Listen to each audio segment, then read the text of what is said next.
Ya.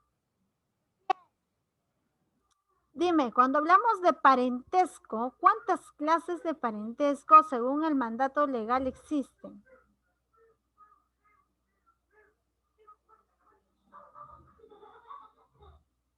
Afinidad, consanguíneo y civil. ¿Ya? ¿Cuándo es consanguíneo, cuándo es por afinidad y cuándo es civil? Consanguíneo es de parte de sangre, por ejemplo, padre e hijo. Ah, Y ya, también por afinidad es cuando dos personas se quieren, por ejemplo, mamá y papá. No son de la misma sangre, pero se quieren. personas extrañas que llegan a tener, como dice, una afinidad, ¿no es cierto? Según Reunión. traen y bueno, se Y reproducen. el civil es por el adoptante y el adoptado. Muy bien. Yo sí, excelente explicación. Muy bien. A ver, veamos, vamos a preguntar a Yair. Yair, dime, ¿según qué artículo de la Constitución nos dice que existe el parentesco por afinidad? ¿Recuerdas? 237. Ya. ¿Y según qué artículo de la Constitución? Porque nada es inventado. ¿Ah? ¿Según qué artículo de la Constitución nos dice que hay un parentesco civil? 377. Y según qué artículo de los derechos humanos nos dice que está el parentesco consanguíneo. 236. No, no es de los derechos humanos, es de la Constitución Política del Perú. No escuchaste bien la pregunta. Yo te dije, ¿según qué artículo de los derechos humanos? Y tú dijiste 236. Está bien, pero no de los derechos humanos, sino de la Constitución. Escucha bien, cuidado en el examen. Yo voy a poner puros derechos cuando son...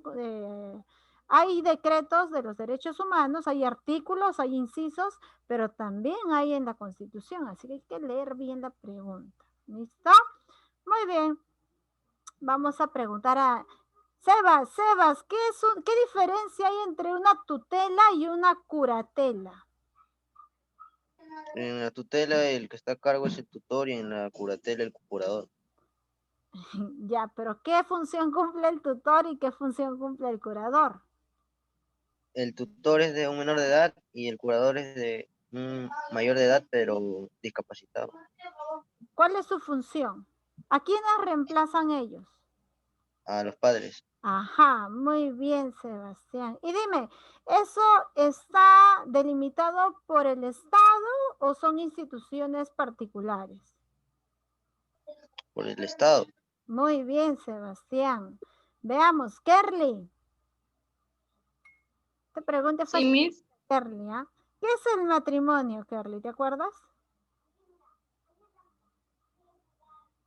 Es cuando dos personas se unen entre sí. Ya, se unen porque mamá los ha obligado, porque tienen No, que casar, es por ellos mismos. ya, Nace un romance, se podría decir. ¿cómo se llama esa unión? Ay. Si son por ellos mismos, ¿cómo se llama esa unión? ¿De qué forma? Uy. Ay. Ahí sí me agarró, Miss. Cuando no está, pues hija, es fácil. Cuando no te fuerzan a hacer algo, tú lo haces de forma... ¿Vos?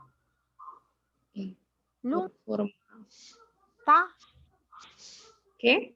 Voluntaria. Muy bien, Kerly. Lo haces de forma voluntaria. Claro, no te obligan, tú voluntariamente decides unir tu vida a un hombre y firmar tu contrato, que como hemos dicho, ¿no? El matrimonio es como un contrato en la cual yo voy a firmar haciéndome cargo de Pepito. Si Pepito se enferma, si Pepito no tiene dinero, si Pepito no tiene trabajo, es mi responsabilidad. Y si por el contrario, yo me enfermo, no tengo dinero, yo no trabajo, Pepito, yo soy la responsabilidad de Pepito. O sea, cada uno es responsabilidad del otro. Es un contrato de que yo voy a cuidar a él y él me va a cuidar a mí y no nos vamos a poder separar, hasta, ¿cómo dice? hasta que la muerte los separe. Ahora, si antes de la muerte hay temas de por medio, de repente no se conocieron el tiempo suficiente o de repente tienen algunas ya discrepancias muy fuertes y antes de llegar a la agresión física deciden separarse sanamente, esa separación que lo hacen a través de un divorcio, ¿no es cierto? ¿También es voluntario o es a la fuerza? ¿Cómo es, Carly? Depende de lo que suceda. Puede suceder una infidelidad, problemas. Claro, y Depende de los dos, ¿no? surge el Si se divorcio, separan. ¿cierto? Sí. Listo, muy bien, Kerly. Aunque mis hay casos de que la mujer quiere divorciarse, pero el hombre no, o a veces es al revés. También, pero en ese caso pues se hace un juicio, ¿verdad? Se hace un juicio en el que se dice, pues no, se mencionan por qué razón, es que no es que hoy día, por ejemplo, no es que yo mañana, o por ejemplo, disculpa, no es que hoy me case y mañana amanezca y diga, hoy me divorcio. Motivo, no sé, pues me levanté con ganas de divorciarme. Me voy al juez y digo, quiero divorciarme. Motivo, me levanté con ganas de divorciarme. No es así, porque tampoco el juez te va a atender, tampoco el abogado te va a defender. El abogado te va a decir, ¿quieres divorciarte? Sí quiero que divorcie. ¿Y por qué? Razones, motivos. Es que hoy día amanecí con ganas de divorciarme. No sé, tuve un sueño feo y me quiero divorciar. No es así. Tienes que tener medios probatorios, ¿no es cierto? Como puede ser el tema de una infidelidad. Así la otra persona no quiera acceder al divorcio, tú tienes medios probatorios. Y la infidelidad es uno de esos ejemplos que te pueden ayudar a acceder al divorcio, aún así la otra persona no la quiera. Porque también hemos visto, puede existir divorcio por infidelidad. Si la otra parte no quiere aceptar, es asunto de esa persona. Tú estás dentro de tus derechos. Ahora, Nayeli, gracias, Carly. Nayeli, si queremos ser un poquito más fresh y no queremos firmar contratos, no nos queremos casar, no queremos matrimonio, pero sí queremos convivir, ¿cómo se le llama a ese hecho de convivir? ¿Unión de hecho? Unión de hecho, ya. Y dime, si yo estoy dentro de una unión de hecho y si en algún momento me separo, ¿tengo algún tipo de beneficio en cuanto a los bienes adquiridos por la convivencia o no? No, ¿No? ¿Segura? creo. No se estaba atenta a la clase. ¿Pero tú qué opinas? No dudo, que no. porque no están casados. Ya, no, o sea, si no estoy No, fui, todo lo que se compró ya, pues se quedará Pepito, pues algo así, porque no me casé. Así funciona. también puede depender de los años, de cuánto tiempo han estado esa pareja. Ajá, y según la Constitución, ¿cuántos años menciona como mínimo para que se pueda hacer esa repartición de bienes adquiridos? Si hay una unión de hecho y no está el matrimonio, no está el contrato, porque si fuese el contrato y me quiero separar en un mes, sí o sí hay división, así sea por la silla que compraron. Pero si hay una unión de hecho, necesitas como mínimo ¿cuánto tiempo? ¿Hay tiempo? Sí, hay un tiempo. ¿Es más de 6 o de 9 años? ¿Recuerda un mínimo de cuánto tiempo necesitas? 365. Memoria. Sí. Sí. ¿Que es solo un año? No. ¿Para eso? Dos. Era menos de un año. Era un mes más o menos. Sí, no hay, ¿cómo vas a saber que puedes confiar en esa persona si solo estaban casi un año? Relájate, no me grites, relájate. No a mí, no, a las personas que dijo eso. Solo un año. Ahí ya, deja de alterarte. No te pongas, no es tu caso, no es el caso de nadie, es el tema de hoy, Nayeli, Que tranquila. conozco a alguien y dudo si esa persona muere, le va a dar a su pareja y no a sus hijos. Ya, hay algo que se llama, como tú lo has dicho, unión de hecho. Esa unión de hecho, que es la convivencia, no tiene un documento de por medio, que es el matrimonio, el acto, el contrato, por decirlo así. ¿ya? Entonces, ¿cómo podríamos nosotros pedir un bien adquirido durante esa convivencia? Si yo demuestro que tengo la convivencia mínimo de 2 años con fotos, videos, imágenes, que he vivido 2 años como mínimo, si son más años, mejor. Pero si son 2 años como mínimo, yo puedo ir y hacer una denuncia y esos 2 años es como si fuese un matrimonio ya. Yo ya estoy en la potestad de pedir y exigir mis derechos. Y parte Pero denuncia qué. depende, pues, hijo. Si, por ejemplo, ambos vivíamos en ese domicilio y no me dejan entrar, yo puedo acudir a la comisaría y presentar de que yo vivía ahí y que no me dejan ingresar. Tiene un nombre eso. Entonces, Pero si estás ahí por voluntad y te quieres separar, ¿no sería mejor que se vaya a ese lugar? En lugar de querer vivir ahí también. no nos referimos al lugar, nos referimos a los bienes adquiridos. Por ejemplo, ponte que en la convivencia ambos hayan abierto un negocio y que para el negocio hayan puesto mitad del dinero uno y mitad el otro. A eso nos referimos. ¿Cómo Se le devuelve. Claro, una de las opciones es que uno de ellos ceda, ¿no? Sabes que yo te compro tu parte, te doy el dinero y sin juicios todo queda y ni tú pierdes ni yo pierdo porque al final te estoy dando la mitad que te corresponde. Pero imagínate que se separan y uno de ellos se quiere quedar con el negocio. Eso solo sucede cuando estás casado, ¿no? ¿Cómo? ¿Cómo, Kerry? Eso solo sucede cuando estás casado. Cuando no estás casado, tienes que demostrar 2 años de convivencia para comprobar de que ese negocio o ese bien adquirido se ha dado dentro de la unión de hecho, por lo tanto te corresponde la mitad a ti y lo puedes solicitar y estás en todo tu derecho de pedirlo. Ahora, si eres casado, el hecho de ser casado no solo tienes el derecho de pedir la mitad, sino que como mujer tienes el derecho de exigir una pensión a esa persona.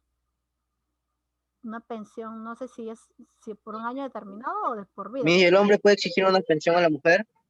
Dependiendo, es que el hombre tiene, si de pronto ha sido viceversa, ¿no? Si quien ha generado la infidelidad en este caso es la mujer y a causa de ella se está generando el divorcio, el hombre puede pedir su pensión, claro, porque ha hecho un daño emocional, un daño, no sé si físico, pero más es el emocional, pues, ¿no?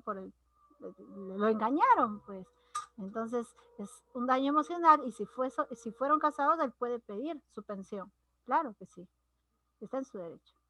Pero eso es si eres casado. Si estás en unión de hecho, solo tienes que pedir la mitad de todo lo que se ha obtenido. Nada más. ¿Ya? Listo. Muy bien. ¿De qué más habíamos hablado? Habíamos hablado de la unión de hecho. Gianfranco.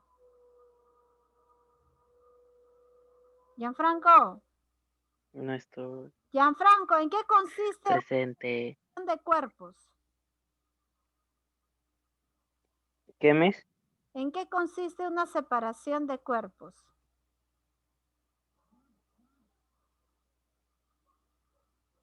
Separación de cuerpos. Sí, ¿a qué se le llama? ¿Será yo de mi amigo, de mi mamá o de mi papá, de mi amigo, qué sé yo, y a tu cuerpo más allá y mi cuerpo más acá? ¿Eso será una separación de cuerpos en la vía legal? ¿A qué se le denomina separación de cuerpos? No estoy muy seguro. Pero lo dijimos la clase pasada. No es referente a eso. Ya. A ver, Anderson. Anderson.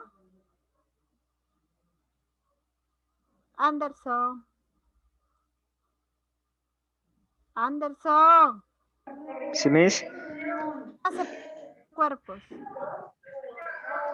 Que al separarse no implica el divorcio. Ya. ¿Qué más? Ya, a ver, te explico para no dilatar el tiempo.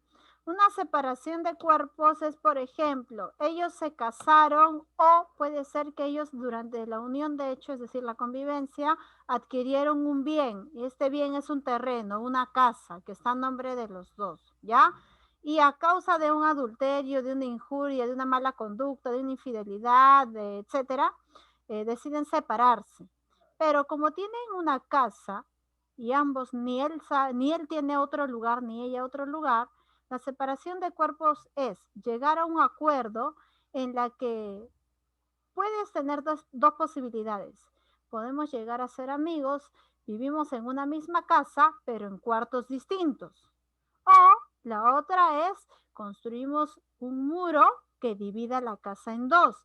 Cierto porcentaje de la casa será para ti y el otro porcentaje será para mí. Cada uno vive, cada uno construye, mejora o alquila, si desea, la mitad que ya lo tiene, pues, ¿no? Si pueden vivir en armonía bajo un mismo techo, pero cada uno por su lado, bien.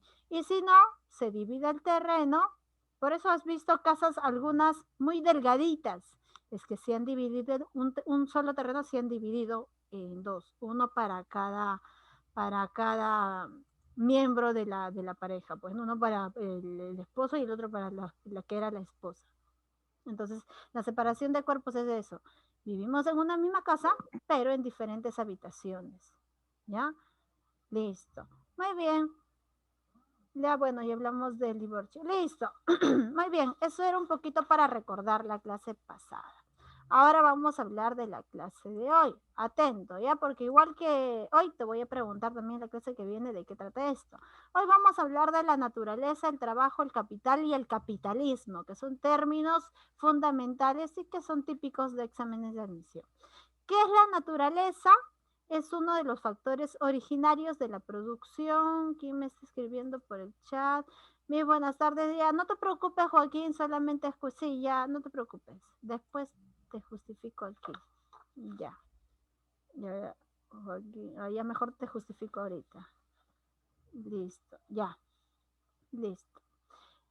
La naturaleza es uno de los factores originarios de la producción y se compone de todos aquellos elementos que no se deben a la acción del hombre, es decir, lo natural, lo que surgió solo, sin necesidad que el hombre lo haya realizado. Por ejemplo, el medio geográfico o el medio ambiente, los recursos naturales, las fuerzas motrices, que están o que han definido en tres conceptos como la materia bruta, la materia prima, los insumos, el rol pasivo, el rol condicionante, que son aspectos que se originaron de forma natural. Ahora, que después de crearse esto, después de que existan estos, el hombre saque de estos recursos naturales materia prima o pueda sacar de las plantas insumos para perfumes, material o para maquillaje o de los mismos animales sacar también algún tipo de materia que sirva para algún tipo de perfume o crema o de las plantas, por ejemplo, ¿no? El aloe vera y todo ello, ya es algo un recurso que el hombre está realizando. Pero cuando hablamos de la naturaleza es algo que de por sí ya existía y que a través de ella nosotros vamos a hacer producción, sacando del medio geográfico, del recurso natural, la materia prima, la materia bruta, los insumos que pueden ser maquillaje, perfumes, ropa, el rol pasivo y los roles condicionantes. Algunas características de los recursos naturales son, por ejemplo, muchas las características que poseen los recursos naturales. Sin embargo, se pueden simplificar en 4. Son limitados en cantidad. Quiere decir, por ejemplo, si yo quiero sacar madera, necesito talar árboles. Los árboles no crecen solitos. Hay que sembrarlos, ¿verdad? De por sí se dice, según la religión, que Dios ha creado la vegetación, sí, pero no la ha creado infinita. Tú vas cortando, va creciendo, vas cortando, va creciendo. No, lo ha creado a tal medida que después que exista una tala de árboles, debe existir paralelo una siembra de árboles también. Pero por cada árbol talado, debes plantar no un árbol, sino pueden ser 10 a 15. Esto por los años que va a demorar en crecer y llegar al tamaño del otro. No podríamos colocar en equivalencia, talo uno y planto uno. No, por el tiempo de crecimiento, de desarrollo y de todo del mismo árbol, necesita que el número que tú siembres sea mayor al que vas talando, ¿ya? Por eso son limitados. ¿Por qué? Porque se pueden llegar a terminar. Es como los peces, si nosotros no le damos, hay tiempos en los que son abundantes porque están en apareamiento, hay tiempos en que los peces se van a reproducir, pero si nosotros no dejamos esos tiempos, no respetamos ese recurso, ese espacio, y pescamos y solamente nos dedicamos a pescar y pescar y pescar y pescar, el pobre pescado no va a tener cuándo reproducirse y lo que vamos a obtener al final es una extinción de las especies que como ya son varias, hay muchas especies que ya son extintas. Entonces, todos los recursos naturales son limitados. Quiere decir que se pueden terminar si nosotros no los sabemos cuidar. ¿Ya? Son ilimitados en variedades. Lo que sí son ilimitados variedades. Por ejemplo, en el Perú tenemos, si mal no recuerdo, más de 40 o 50 variedades de la papa nada más. En cuanto a colores, tamaños y formas. Una cantidad inmensa. ¿Ya? Ahora, en cuanto a la fauna y flora, igual, tenemos una variedad inmensa. En la selva peruana hay una variedad inmensa entre insectos y todo ello, ¿ya? O sea, en variedad son ilimitados. En cantidad sí son limitados. ¿Listo? Pueden combinarse en diferentes proporciones para producir su mismo bien. Va a depender esto mucho de la responsabilidad o irresponsabilidad del hombre en cuanto al cuidado de la naturaleza. Eso es en cuanto a la naturaleza. Tema fácil, ¿no es cierto? Ahora veamos el trabajo. Fíjate, el trabajo tiene una etimología bastante interesante. Cuando nosotros hablamos de trabajo, hablamos de aquello que dignifica al hombre, ¿verdad? Porque no necesariamente va a ser una profesión, sino va a ser aquello al que el hombre se va a dedicar, pero que no necesariamente le va a gustar, pero el trabajo dignifica. Ahora, ¿qué es el trabajo? Es una ocupación, cualquiera que fuere, pero con una ocupación retribuida, es decir, que va a tener un pago en este caso. Ahora, el trabajo va de la mano con penalidad. ¿Por qué?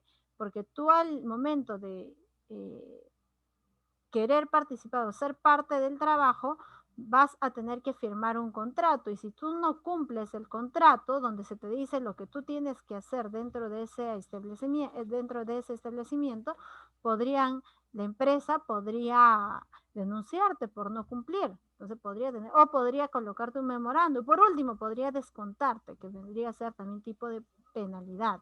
Ahora, tengamos en cuenta que el trabajo surge de la necesidad. El hombre tiene necesidades básicas que tiene que suplir. Por lo tanto, va a depender del mismo hombre si esa necesidad va a ser suplida con muchísimo esfuerzo o va a ser suplida con un esfuerzo mínimo. Muchísimo esfuerzo cuando te dedicas a algo que no te gusta. Un esfuerzo casi vago cuando te gusta lo que te dedicas. Por ejemplo, si te encanta decorar tu casa, pintar las paredes, cambiar de lugar las cosas, entonces podrías estudiar decoración de interiores. Te encanta decorar interiores, te encanta establecer tus ideas, ingeniar, creativo. Entonces tu trabajo vas a tener un pago por algo que te encanta hacer. Entonces, el tema de la dificultad no va a ser tanta, no va a ser tan sacrificado como hacer algo que no te guste. Pero ambas, recuerda que sea lo que te guste o no te guste, surge por la necesidad que tiene el hombre. Y el hombre tiene necesidades que suplir, necesidades económicas, que si no cumple con esas necesidades económicas puede tener una penalidad. Y si el hombre no trabaja, no come, no viste, no tiene vivienda, entonces es una ocupación que va a ser retribuida, necesita. Por lo tanto, el trabajo es tanto un deber como un derecho. ¿Ya? Ahora, el trabajo es la actividad humana productora de bienes o servicios. La actividad puede ser física. Recuerda que hay trabajos físicos, como por ejemplo los albañiles que tienen que cargar, o los que trabajan de estribadores, o los distribuidores, ¿no? Que tienen que cargar mercadería, etcétera. en ese caso sí, pues sería un trabajo físico.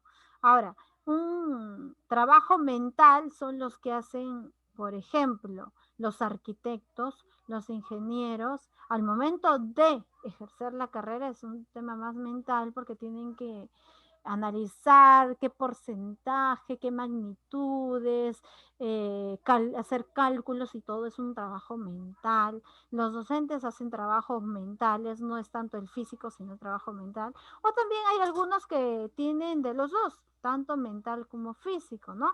Como puede ser el tema de los contadores. Mentalmente están viendo las categorías a las que pertenece una persona natural, etcétera, y físicamente pues está digitando, está sellando, etcétera. Entonces puede ser física y mental, ¿ya? La PEA se divide a su vez en 3 grupos. Es decir, el trabajo puede dividirse en población adecuadamente empleada, población subempleada y población desempleada.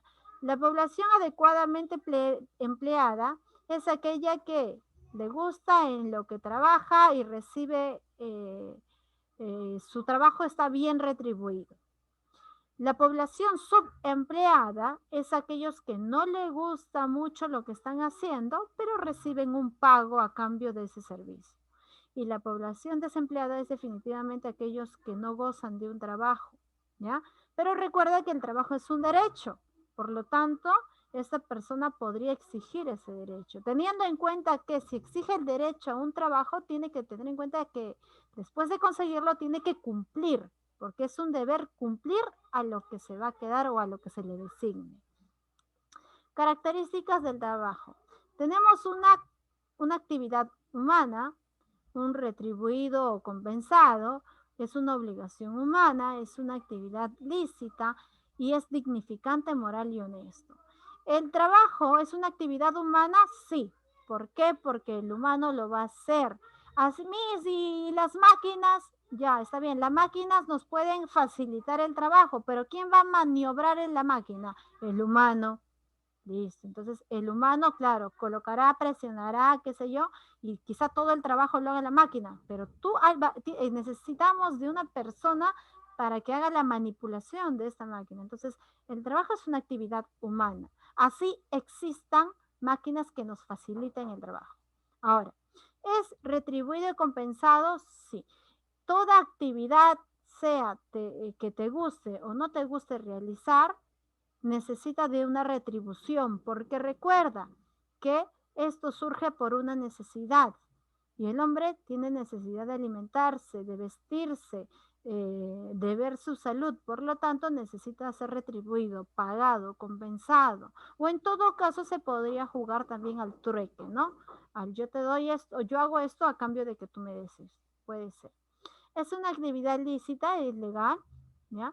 Es dignificante, moral y honesto y sobre todo el trabajo te ayuda muchísimo a tu desarrollo personal y si es un trabajo en el cual tus ideas por lo general siempre son bien vistas, va a ayudar no solo a que te desarrolles profesionalmente bien, sino a que potencialices tu autoestima, porque te vas a dar cuenta que por lo general las ideas que das se concretan, entonces haces muy bien tu trabajo. El capital, por su parte, eso es en cuanto al trabajo. Ya hablamos de la naturaleza, ya hablamos del trabajo, hablemos del capital. El capital puede ser definido de varias formas. Es una palabra polisémica, ¿ya? Desde el punto de vista de la producción, nosotros la vamos a evaluar, porque si hablamos de capital nos podríamos referir a Lima. Si hablamos de capital nos podríamos referir al dinero. En este caso lo vamos a ver desde un punto de vista de la producción. Se define como cualquier bien o conjunto de bienes, ¿ya? Capaces de ser empleados en un proceso productivo y que permiten a su propietario obtener un beneficio por ello. Desde el punto de vista contable, se lo define como una deuda que genera intereses. Una forma amplia de definirlo es considerarlo como un patrimonio que genera un beneficio a su propietario. En este caso, cuando hablamos de capital, estamos hablando de, por ejemplo, si yo quiero emprender un negocio, necesito dinero para de repente alquilar el local, de repente colocar, hacer publicidad o comprar mis implementos. Entonces, yo de repente en ese momento no tengo dinero suficiente. De repente tengo, pero no me alcanza para todo lo que voy a necesitar comprar. Entonces voy a requerir del banco para sacar un préstamo. Ese préstamo que yo saque del banco me va a servir para completar a lo que yo tengo y poder plantar mi negocio. ¿Ya? Este negocio, yo lo voy a dedicarme a esto, voy a trabajar y a medida que me va dando las ganancias que yo espero que me dé, voy saneando la deuda que tengo en el banco. A tal punto de que todo ese préstamo que yo he solicitado en algún momento lo voy a terminar de pagar con el trabajo que estoy realizando. Cuando yo termine de cancelar esa deuda, entonces ahora podré recién ver mi ganancia, mi producto, porque lo que anteriormente estuve haciendo era trabajar para pagar el capital. ¿Y qué vendría a ser el capital? Es el dinero extra que yo necesité para poder plantar mi negocio, comprar mis materiales para realizar una actividad determinada. Una vez que ya pagué ese capital, ya pagué esa deuda, ahora sí puedo recién ver las gananciales que me va a dejar la empresa, el negocio, la actividad para el cual he pedido ese préstamo. ¿Listo? Constitución del capital. Por sus formas, por el trabajo extraordinario, por medio de ahorro y por la plusvalía del trabajo. A ver, ¿de qué forma puedo yo obtener un capital? Puede ser por mi trabajo extraordinario. Es decir, por la mañana puedo ser profesora, en la tarde puedo dedicarme de repente a ser niñera, y por la noche, de repente nadie sabe, en mis tiempos libres estudié cosmetología y por la noche soy cosmetóloga. Soy full trabajo. En la mañana soy profesora, en la tarde soy niñera, en la noche soy cosmetóloga. Mi profesión puede ser profesora, a eso me dedico y me he dedicado siempre. Y lo resto, lo de niñera y cosmetóloga, son mis entradas extras, ¿ya? Que obviamente va a requerir de un esfuerzo mayor en cuanto a mi energía. Voy a necesitar mayor energía para poder rendir en los 3 campos de forma activa, pero me va a ayudar a tener ingresos extras. De esa manera, mi sueldo como profesora, más mi sueldo de niñera, más mi sueldo de cosmetóloga, que son los ingresos extras que yo he tenido, esa ganancial me va a ayudar a poder yo sacar un capital. Obviamente no toda mi juventud me voy a pasar en estos 3 trabajos, porque si no, imagínate, terminarías agotado. Recuerda que la juventud no es para siempre. Entonces, podría yo aprovechar mi juventud un tiempo determinado, quizás unos 3 años, en trabajar en tiempo completo y de esa forma obtener mi capital para poder poner un negocio. De esa forma puedo yo formar un capital de trabajo extraordinario, fuera del ordinario. Otra forma es por medio de ahorros, ¿no? Por ejemplo, me dedico solamente a una cosa. En este caso, podríamos poner el ejemplo de que me dedico a ser docente. Y yo me planteo de que mi sueldo, supongamos, una ganancial que yo tenga, de este sueldo, ¿cuánto gasto yo como mínimo a la semana en mis alimentos? Ya, imaginemos si cocino en casa, ya podría gastar yo, pongamos un ejemplo de 50 soles a la semana en mis gastos de alimentos. Tengo un uniforme, por lo tanto no necesito estar comprando ropa extra porque el uniforme es único. Ya saqué, dentro de eso podría yo prever mis pasajes ida y vuelta, exacto sería también, ponte unos 10 soles, son 60 soles.